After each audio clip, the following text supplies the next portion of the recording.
Hello everyone, welcome to the YouTube channel of coach academy. मैं अभिषेक कुमार दुबे इस channel पर आपके लिए केमिस्ट्री के कंटेंट लेकर के आने वाला हूं। आज से दो चैप्टर्स प्रयास करेंगे कि पैरेलल चले। एक क्लास 12th का चैप्टर रहे, क्लास 11th का चैप्टर रहे।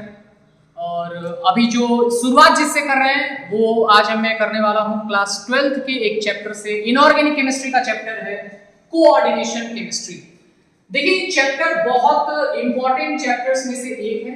चाहे आप किसी भी एग्जाम के लिए उठा करके देखें, बोर्ड्स एग्जाम के लिए हो, जेई के लिए हो, नीट के लिए हो, coordination chemistry one of the most important chapters में से एक है। और ये चैप्टर अच्छा भी लगता है, मुझे काफी अच्छा लगता है, तो मैंने सोचा कि क्यों ना इसी चैप्टर से स्टार्ट करते हैं। और इसके साथ साथ एक 11th क्लास का भी कोई चैप्टर रहेगा, मेनली गैसेस स्टेट हो सकता है वो चैप्टर, देखते हैं कौन सा होता है। फिलहाल शुरुआत कोऑर्डिनेशन केमिस्ट्री से करते हैं। तो आइए इस चैप्टर की शुरुआत हम करते हैं बिना कोई टाइम वेस्ट किए। कोऑर्डिनेशन केमिस्ट्री इस चैप्टर का नाम है। हो सकता है कि आपकी बुक्स में इसका नाम कोऑर्डिनेशन कंपाउंड दिया हो क्या सकता है, दिया भी गया है। कोऑर्डिनेशन कंपाउंड ही इस चैप्टर का नाम है। एनसीईआरटी वगैरह देखे चाहे कोई बुक देखिए, बट कोऑर्डिनेशन कंपाउंड बोले चाहे कोऑर्डिनेशन केमिस्ट्री बोले, कोई अंतर नहीं पड़ने वाला है। ठीक, तो देखिए इस चैप्टर में क्या है। ये चैप्टर जो है केमिस्ट्री के इनऑर्गेनिक केमिस्ट्री का पार्ट है। आपको पता ही है कि केमिस्ट्री को 3 हिस्सों में बांट दिया गया है, फिजिकल केमिस्ट्री, ऑर्गेनिक केमिस्ट्री और इनऑर्गेनिक केमिस्ट्री। ये चैप्टर बिलोंग करता है इनऑर्गेनिक केमिस्ट्री से। ठीक, अब हमें क्या जानना है। देखिए, इनऑर्गेनिक केमिस्ट्री के अंदर जितने भी कंपाउंड्स होते हैं, इनऑर्गेनिक केमिस्ट्री के अंदर जितने भी कंपाउंड्स होते हैं उनको 2 हिस्सों में बांट दिया गया है। जितने भी कंपाउंड्स हैं, इनऑर्गेनिक केमिस्ट्री की बात हो रही है सर, इसमें कंपाउंड्स को 2 हिस्सों में बांट दिया गया है। एक को कहा जाता है simple salt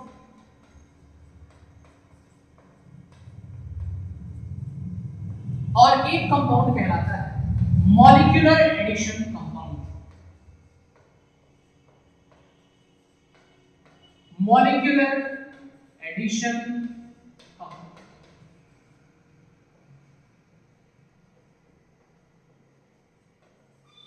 molecular addition compounds को फर्दर 2 हिस्सों में बांट दिया गया है। एक को बोला जाता है डबल सॉल्ट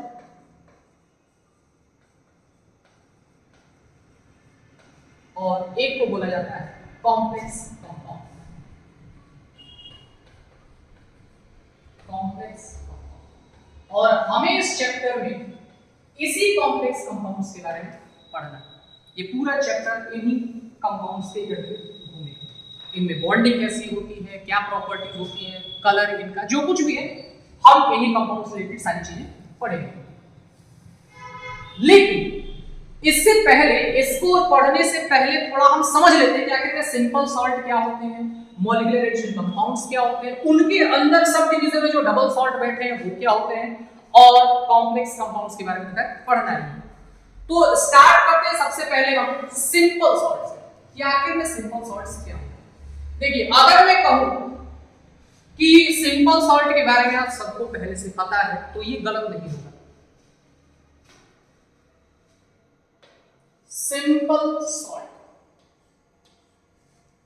देखिए क्लास 10th में या उससे भी पहले आप लोगों ने पढ़ा होगा एसिड बेस रिएक्शन, एक एसिड और एक बेस के बीच का रिएक्शन। तो उसमें सॉल्ट बनता था और वाटर बनता था। तो उस एसिड बेस रिएक्शन में जो सॉल्ट बनता था वही सॉल्ट है ये सिंपल सॉल्ट। ठीक है, तो इन सॉल्ट्स को अगर डिफाइन करना हो तो हम डिफाइन कर सकते हैं कि these compounds are formed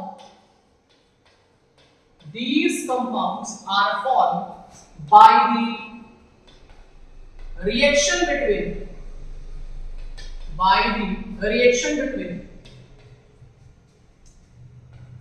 acids and bases। ये सबको पता है कि एसिड और बेस के बीच में रिएक्शन होता है तो एक सॉल्ट बनता है और वाटर तो खैर बनता नहीं बनता है। तो जो उस रिएक्शन में सॉल्ट बनता था वही सिंपल सॉल्ट है, कुछ नया नहीं है इसमें। फॉर एग्जांपल, अगर मैं एग्जांपल दूं, मेरे ख्याल से मुझसे पहले आप लोग एग्जांपल दे सकते हैं इसमें। इसका एक एग्जांपल ले तो HCl ले लिया हमने जो कि एक एसिड है, बहुत तगड़ा वाला एसिड है। एक हमने बेस ले लिया जो कि NaOH, ठीक है, और फिर इन दोनों का जब रिएक्शन करा दिया तो पता है कि बनता है NaCl और H2O। तो इस रिएक्शन में जो NaCl है वो सॉल्ट है, और वही कौन सा सॉल्ट है? Simple salt. इसके बहुत सारे एग्जांपल आप लोगों ने पढ़ा हुआ है, ठीक है, और भी चाहे तो ले लेते हैं। HCl की जगह पर मान लो हमने H2SO4 ले लिया है और कोई बेस ले लिया, मान लो KOH ले लिया, पोटेशियम हाइड्रोक्साइड ले लिया। इनके बीच में जब रिएक्शन कराते हैं तो एक कंपाउंड क्या बनेगा? कौन सा सॉल्ट बनेगा? अरे पहले वाटर हटा दो ना, पहले वाटर हटा दो, OH और H हटा दो, यहां से H हटाओ, यहां से OH हटाओ, H2O निकल गया बाहर, और H2O निकलने के बाद जो बच गया उसको मिला के लिख दो। बचा क्या? K बचा और SO4 बचा, यानी पोटेशियम सल्फेट K2SO4। यहां पर K2SO4 वो हमारा सॉल्ट है और यही हमारा सिंपल सॉल्ट। तो सिंपल सॉल्ट एक ऐसा कंपाउंड है जिसके बारे में सब लोग पहले से पता है। मैंने बस सोचा कि थोड़ा चूंकि नाम अब तक सॉल्ट ही हम करते हुए आए हैं, तो एक बार बता दें कि भाई सिंपल सॉल्ट भी वही सॉल्ट है, कोई नया अलग से सॉल्ट नहीं, ठीक है। अब जो हमारा मेन है वो है मॉलिक्यूलर एडिशन कंपाउंड। ये बहुत जरूरी है, ठीक है। इसका पहले हम डेफिनेशन लिख लेते हैं और उसके बाद एक एग्जांपल्स देखेंगे कि ये कौन कौन लोग होते हैं, ठीक है।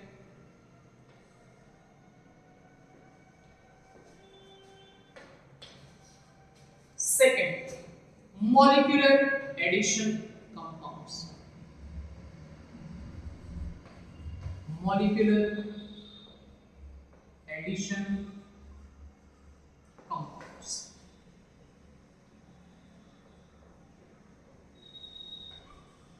क्या होते हैं? देखिए नाम में बहुत सारी चीजें पकड़ में आ जाती हैं। अगर ध्यान से पढ़ते इसमें लिखा हुआ है मॉलिक्यूलर एडिशन कंपाउंड, मतलब कुछ मॉलिक्यूल्स ऐड होकर के किसी नए कंपाउंड को जन्म दे रहे हैं, कुछ नया कंपाउंड बना रहे हैं।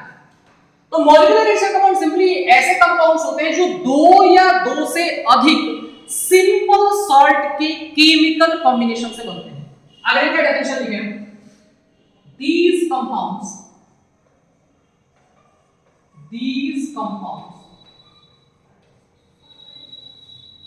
are formed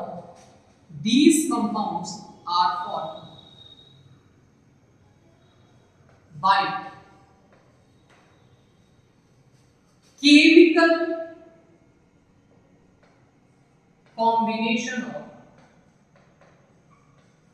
chemical combination of two or more simple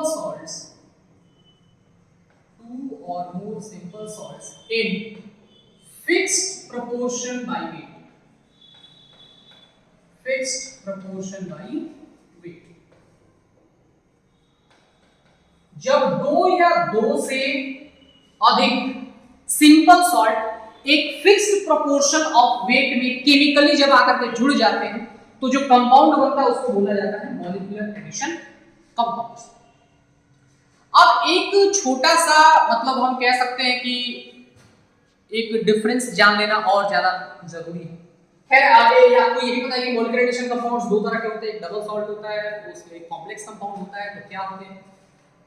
एक चीज मुझे शायद पहले बता देना चाहिए था, वो ये है कि जो सिंपल सॉल्ट्स होते हैं, खैर ये आगे उसको छोड़ देते हैं, अभी आगे देखते हैं। नोट में देख लेते हैं। Note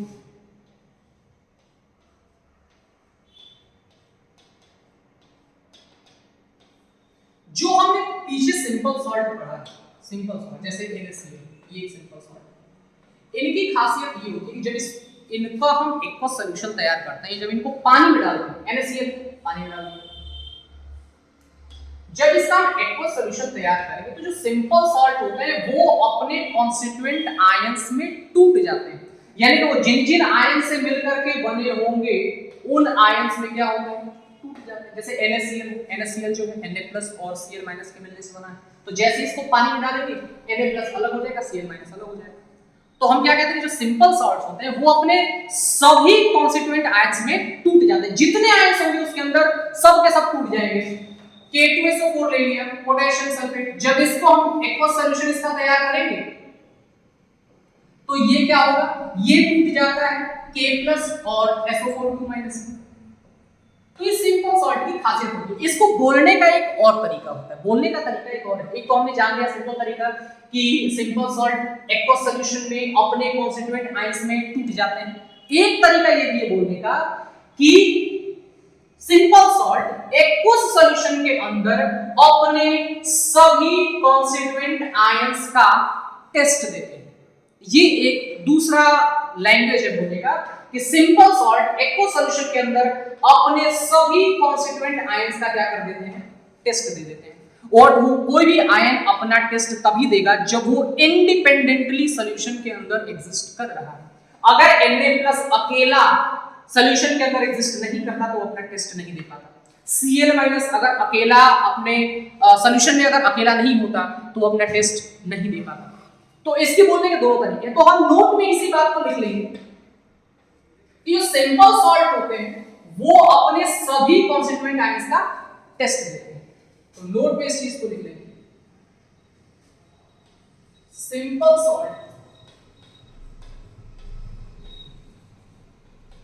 simple salts give test of all their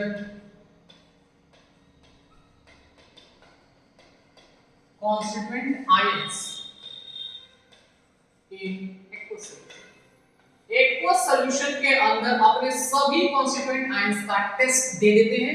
यानी कि एक सिंपल सॉल्ट्स को जब हम पानी में डालते हैं तो फिर जितने भी आयंस हैं उनके अंदर वो सारे के सारे आयंस अलग-अलग हो जाते हैं, इंडिपेंडेंट हो जाते हैं। अच्छा एक और चीज, अगर कोई भी सिंपल सॉल्ट है, लेट्स से फिर वही एग्जांपल लेते हैं NaCl का, अगर ये अपने सभी कॉन्स्टिट्यूएंट आयंस में टूट जा रहा है तो एक बात बताओ, क्या सॉल्यूशन में NaCl बचेगा भी? जब NaCl को पानी में डाला, NaCl टूट गया Na+ और Cl- में, क्या NaCl बचा उसमें? नहीं बचा। NaCl तो खत्म हो गया, वो तो टूट गया Na+ और Cl- में।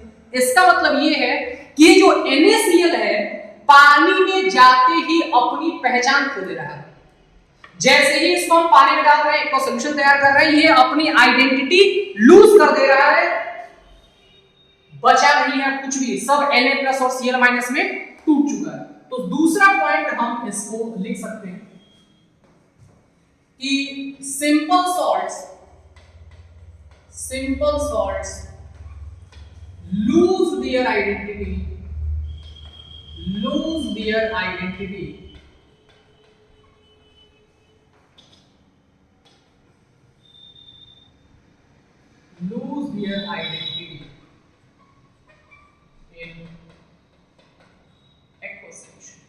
एक्वस सॉल्यूशन में पानी में जाते हैं, ये अपनी सारी पहचान खो देते हैं। दो इंपॉर्टेंट बातें सिंपल सॉल्ट्स के बारे में याद रखना है, आगे फिर ये रिपीट होंगी डबल सॉल्ट के केस में, ठीक है।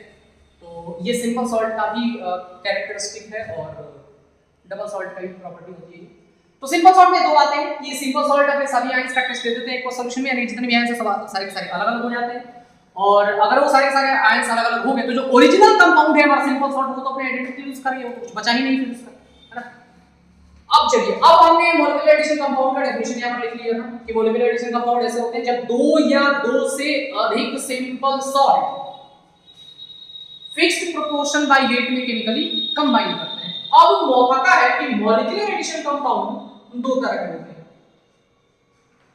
हमें एक बात पता है, अभी हमने पहले देखा कि मॉलिक्यूलर एडिशन, अच्छा एक और बात मैं कहना चाहूंगा कि जो लोग भी वीडियोस देख रहे हैं उनसे एक यही रिक्वेस्ट हुई कि अगर आप ये वीडियो देख रहे हैं तो साथ में कॉपी और पेन लेकर के बैठे, बाकायदा नोट्स बनाते चले, क्योंकि ये कोई भी लेक्चर आप देखते हैं तो बिना कॉपी पेन के अगर आप लेक्चर देख रहे हैं तो बस टाइम वेस्ट है, उसके अलावा कुछ नहीं, ठीक है।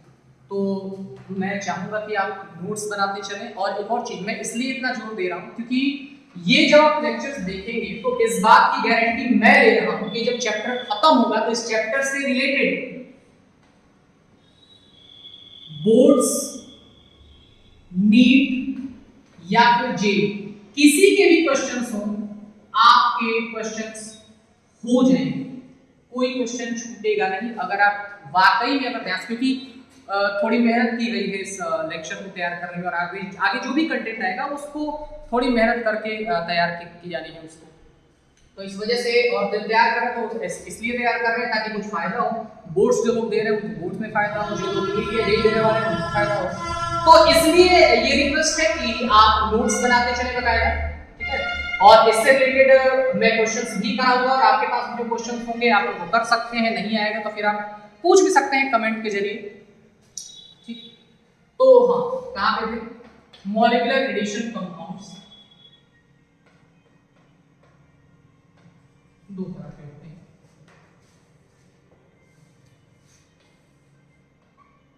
एक का नाम होता है double salt,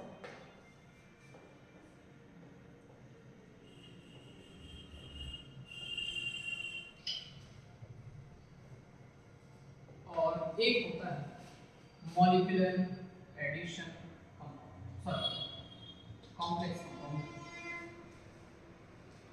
complex compound.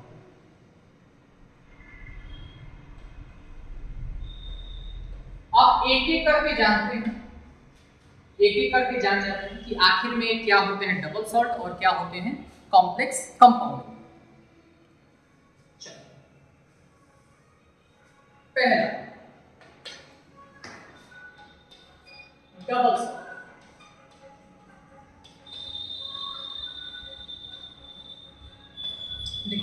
Double salt ऐसे मॉलिक्यूलर एडिशन कंपाउंड्स होते हैं जो एक्वस सॉल्यूशन में अपने सभी कॉन्स्टिट्यूएंट आयंस का टेस्ट दे देते हैं, ठीक है। डबल सॉल्ट की प्रॉपर्टी मैंने अभी पहले बताया था कि डबल सॉल्ट की प्रॉपर्टी सिंपल सॉल्ट की तरह ही होती है, वो भी एक्वस सॉल्यूशन में अपने सारे कॉन्स्टिट्यूएंट आयंस के टेस्ट दे देते हैं, डबल सॉल्ट भी दे देते हैं। दिक्कत ये है कि वो सिंपल सॉल्ट थे, सिंगल मॉलिक्यूल था, और ये डबल सॉल्ट में क्या है, दो या दो से अधिक सिंपल सॉल्ट मिले हुए हैं।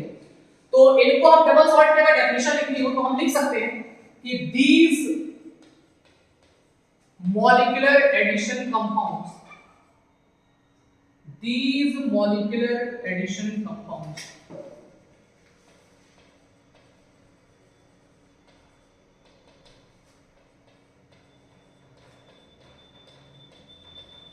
give test of all of their constituent ions, all of their constituent ions in aqueous solution, in aqueous solution, यानी aqueous solution में वो अपने सारे constituent ions का टेस्ट दे देते हैं, और अगर वो सारे constituent ions का टेस्ट दे दे रहे हैं इसका मतलब कि वो अपनी आइडेंटिटी लूज कर जाएंगे। तो ये भी लिख सकते हैं कि they lose their identity, they lose their identity in aqueous solution। अब जरा इनके एग्जांपल देख लेते हैं कि आखिर में डबल सॉल्ट के कौन कौन से एग्जांपल हैं। डबल सॉल्ट का एक एग्जांपल जो मेरे ख्याल से सबको उसका फार्मूला रटा ही होता है, बहुत जाना पहचाना कंपाउंड है। वो कंपाउंड है, उसका नाम मैं लिख रहा हूं, फॉर्मूला लिख रहा हूं पहले, K2SO4, ठीक। ये Al2SO4 होल प्राइस और 24H2।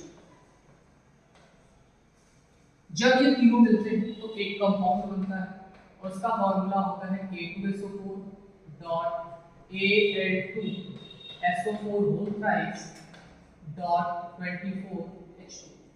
ये शायद आप लोगों ने पढ़ा भी होगा पहले और फॉर्मूला याद नहीं होगा। ये फिर है, एलम बोलते हैं इसको। तो यहाँ पर दो सिंपल सॉल्ट हैं हमारे पास, K2SO4 और Al2SO4 होल प्राइस। दोनों को हमने 1:1 के रेशियो में मिला दिया, ठीक है। दोनों को 1:1 के रेशियो में मिला दिया क्योंकि हमने देखा था कि हमने डेफिनेशन में क्या था, they chemically combining fixed proportion by weight. तो दोनों का 1:1 का रेशियो ले लिया और वाटर मिला दिया और इन दोनों को कूल कर दिया। कूलिंग करने से कंपाउंड बनता है, ठीक है। ठंडा कर दिया इनको। तो उसके बाद जो कंपाउंड बन रहा है K2SO4 H2SO4 होता है, इसका नाम होता है एलम। ये एग्जांपल है आपके डबल सॉल्ट का। ये किसका एग्जांपल है? डबल सॉल्ट का एग्जांपल। अब डबल सॉल्ट का एग्जांपल क्यों है? डबल सॉल्ट का एग्जांपल इसलिए है क्योंकि जब भी हम इस एलम को वाटर में डालते हैं, जब भी हम एलम को वाटर में डालेंगे, इसका एक्वस सॉल्यूशन तैयार करेंगे,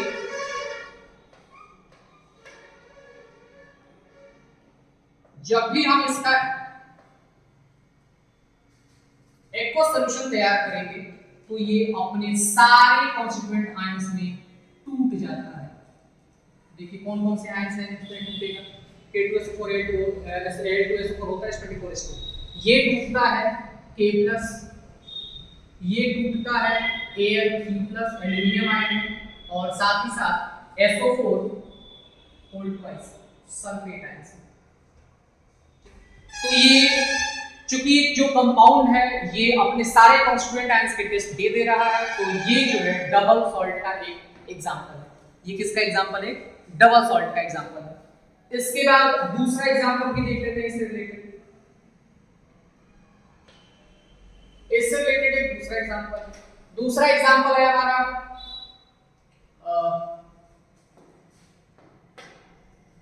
KCl plus MgCl2 plus 6H2 से बन रहा है KCl dot MgCl2 dot 6H2। यहां पर हम देख सकते हैं कि दो सिंपल सॉल्ट KCl और MgCl2 दोनों को जब हमने 1:1 के रेशियो में मिलाया, उसमें वाटर डाल दिया और वाटर में डालने के बाद उसको कूल कर दिया, ठंडा कर दिया, तो एक नया कंपाउंड बनकर के तैयार हो। इस कंपाउंड को KCl dot MgCl2 dot 6H2, इस कंपाउंड को जब हमने पानी में डाला, इसका एक सॉल्यूशन तैयार किया, तो ये अपने सभी कॉन्स्टिट्यूएंट आयंस में टूट जाता है। K+, Mg2+ और Cl- का ये टूट जाता है, सभी कॉन्स्टिट्यूएंट आयंस का टेस्ट दे देगा आपको। इस कंपाउंड का नाम है कार्नेलाइट। इसका नाम होता है कार्नेलाइट।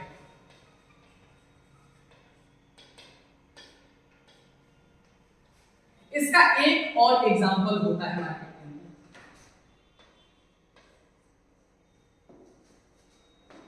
एग्जांपल है इसका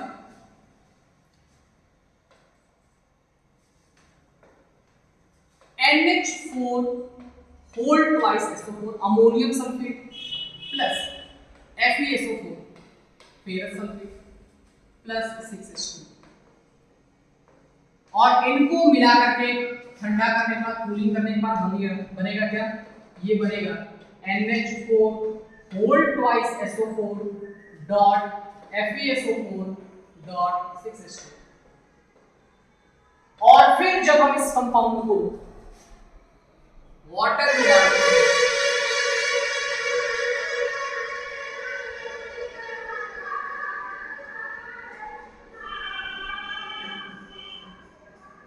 जब इनका हम एक्वस सॉल्यूशन तैयार करते हैं, तो फिर ये अपने सभी कॉन्स्टिट्यूएंट आयंस में टूट जाते हैं, यानी सबका टेस्ट दे देते हैं। और इस कंपाउंड का जो नाम है वो है मोर सॉल्ट। मोर सॉल्ट।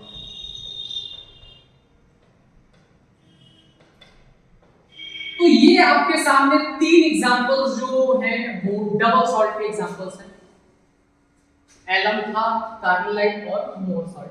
ये तीनों के तीनों सॉल्ट हमने देखा कि जैसे ही इनको हम पानी में डाल रहे हैं, इनका एक सॉल्यूशन तैयार कर रहे हैं, तो फिर ये अपने सभी कॉन्स्टिट्यूएंट आयंस में टूट जा रहे हैं, और यही डेफिनेशन होती है डबल सॉल्ट की। ठीक है, अब इसके बाद जो सेकंड कैटेगरी आती है मॉलिक्यूलर एडिशन कंपाउंड में, वो होती है कॉम्प्लेक्स कंपाउंड की। जो सेकंड कैटेगरी वो आती है किसकी?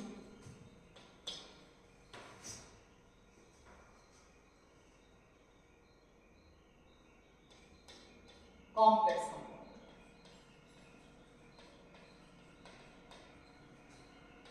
कॉम्प्लेक्स कंपाउंड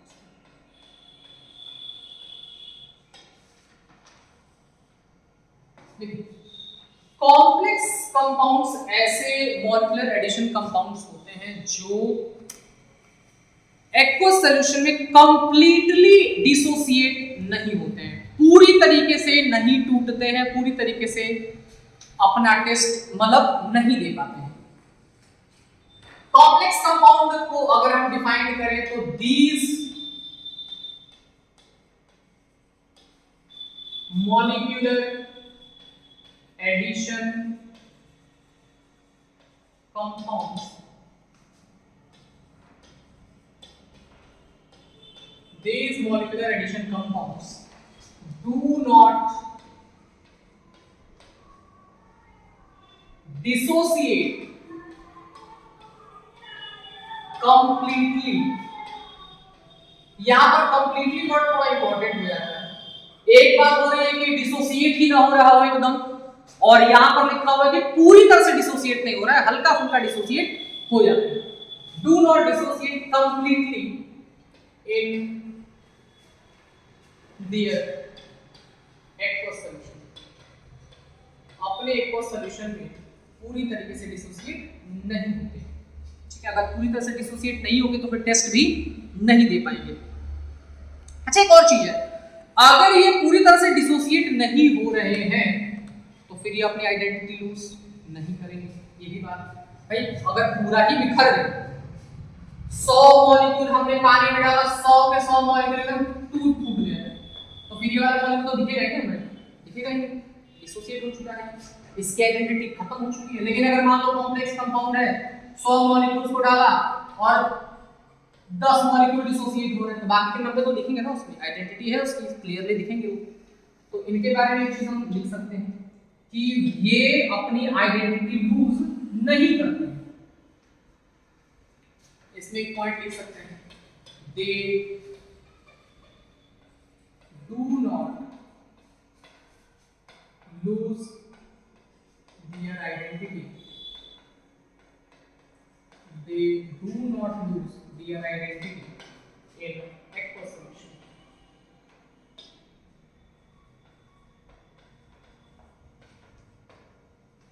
तो ये कॉम्प्लेक्स कंपाउंड की प्रॉपर्टी होती है कि ये पूरी तरीके से अपने एक्वस सॉल्यूशन में डिसोसिएट नहीं होते हैं, और जब पूरी तरह से डिसोसिएट नहीं होंगे तो जाहिर सी बात है कि अपनी आइडेंटिटी लूज नहीं कर पाएंगे। ठीक है, इसका एक एग्जांपल ले लेते हैं। इसका एक एग्जांपल लेते हैं।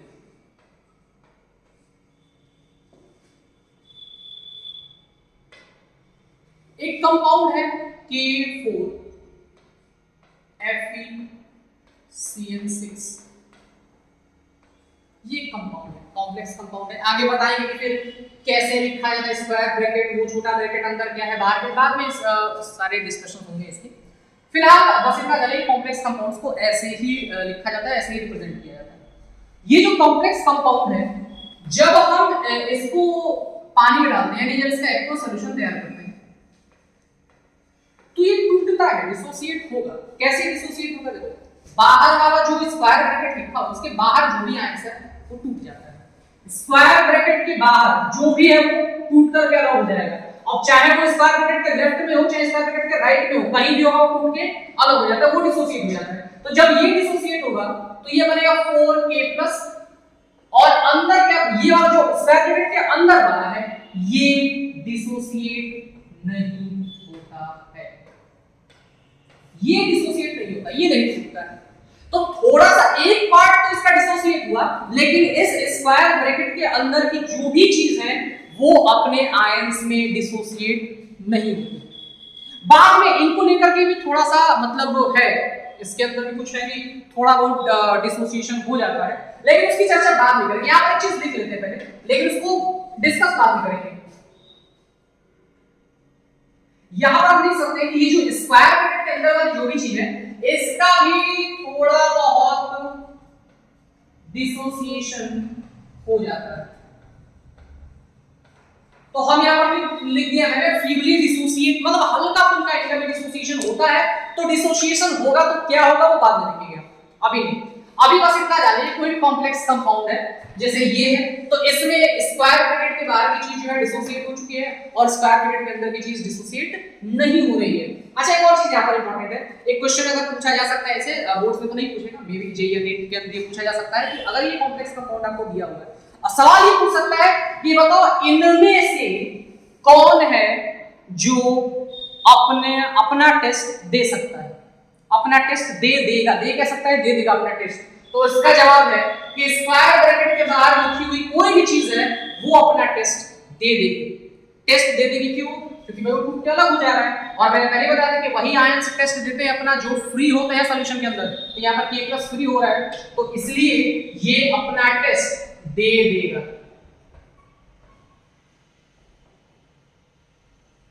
Give its test. और आगे ये भी ब्रीफ में डिस्कस करेंगे कि कोई भी आयन अपना टेस्ट कैसे देता है। अगर हमें कोई सॉल्यूशन दे दिया जाए और उससे पूछा जाए कि बताओ इस सॉल्यूशन के अंदर पोटेशियम आयन है कि नहीं है, तो फिर उसका भी टेस्ट करने का तरीका डिटेल में तो नहीं जानेंगे, लेकिन एक ब्रीफ मतलब मैं एक हिंट दूंगा कि आखिर में कैसे टेस्ट किया जाता है। तो K+ जो इसका अपना टेस्ट दे देगा, लेकिन इसके अंदर की जो भी चीजें वो अपना टेस्ट नहीं देंगी। ठीक, अब इसके बाद कॉम्प्लेक्स कंपाउंड का डेफिनेशन हो गया, एक एग्जांपल भी हमने देख लिया। लेकिन इसके बाद क्या है कि कुछ कॉम्प्लेक्स कंपाउंड्स ऐसे होते हैं जो एक्वस सॉल्यूशन में थोड़ा ज्यादा डिसोसिएट हो जाते हैं, और कुछ कंपाउंड्स ऐसे होते हैं जो एक्वस सॉल्यूशन में थोड़ा कम डिसोसिएट होते हैं। यानी कुछ कॉम्प्लेक्स कंपाउंड थोड़ा ज्यादा डिसोसिएट, बहुत ज्यादा नहीं, थोड़ा ही ज्यादा, और कुछ ऐसे कॉम्प्लेक्स कंपाउंड होते हैं थोड़ा कम डिसोसिएट हो जाते हैं। तो इसी बेसिस पर कॉम्प्लेक्स कंपाउंड्स को भी दो हिस्सों में बांट दिया गया है, और तो उसको हम लिख लेते हैं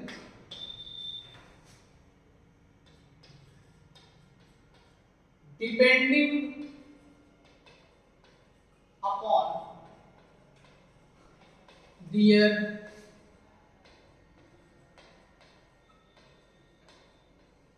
degree of dissociation।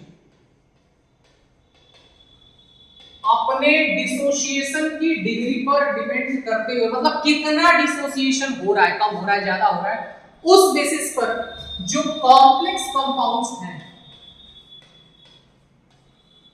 जो भी कॉम्प्लेक्स कंपाउंड्स हैं, उन्हें दो हिस्सों में बांट दिया गया है। वो दो टाइप्स के होते हैं। पहला होता है perfect complex compound, perfect complex compound,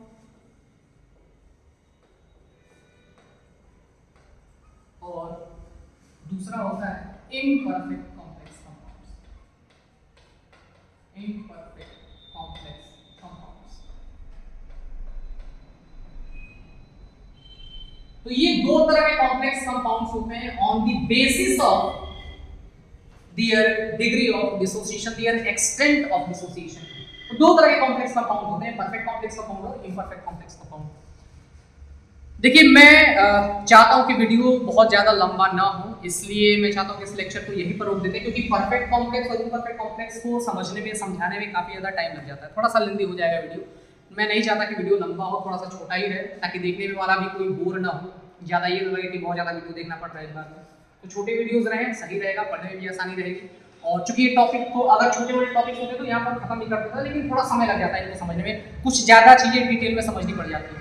तो इसलिए मैं चाहता हूं कि इस वीडियो को ये खत्म करते हैं। अगले लेक्चर में कल हम समझेंगे परफेक्ट कॉम्प्लेक्स कंपाउंड और इम्परफेक्ट कॉम्प्लेक्स कंपाउंड क्या होते हैं। Thank you.